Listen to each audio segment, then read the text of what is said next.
Magandang araw po sa inyo lahat. Ako po si Renalyn Nood Bulataw, isang natatanging guro ng bayan mula sa Makinapang Elementary School sa lungsod ng Davao. Bilang guro ng bayan, sa loob ng 16 na taon, isinulong ko ang edukasyong may malasakit lalo na sa mga batang may espesyal na pangangailangan. Naninindigan po ako na ang tunay na tagumpay ng isang guro ay hindi nasusukat sa leksyon, kundi sa dami ng pusong nabigyang pag-asa. Bilang guro, aktibo akong tumutulong sa mga gawain mula sa paaralan hanggang sa komunidad.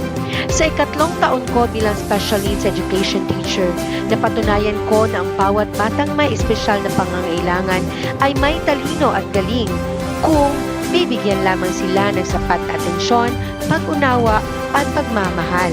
Bilang tugon, binuo ko ang Caritointment Project, isang inisyatiba na gamit ang halamang Acapulco bilang lunas sa takip sa balat ng mga batang may kapansanan, mga mag-aaral at komunidad. Dahil dito, ko po ay pinarangalan bilang National Awardee ng Pilar Hidalgo Lim Troop Achievement Award 2024 ng Girl Scout of the Philippines at Aguila Award ng Division of Davao City. Kasama na nito ang mga proyekto, Project sa GIP para sa kanilang akademiko at emosyonal na suporta, Project Beyond the Blackboard, isang platform na sinuportahan ng lokal at international donors, adopters at local government units upang may pagpatuloy ng mga batang may espesyal na pangangailangan ang pag-aaral kahit nasa labas ng silid-aralan.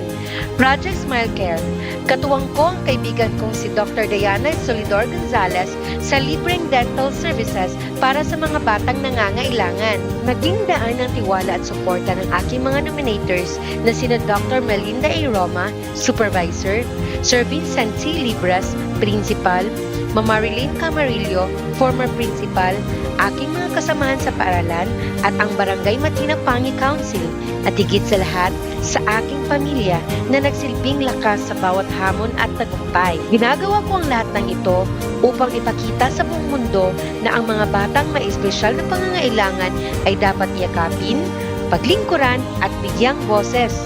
Hindi nag-iisa ang kanilang mga magulang. Narito ako bilang guro at tagapagtanggol Beyond the Blackboard. Maraming salamat po kina Dr. Benilito Reyes at sa PASAS sa pagkilalang ito. Ito po ay patunay na ang mga guro ng bayan ay nakikita, pinapakinggan at pinapahalagahan. Ako po si Renalyn Nood Bulataw, isang natatanging guro ng bayan. Mabuhay po tayong lahat!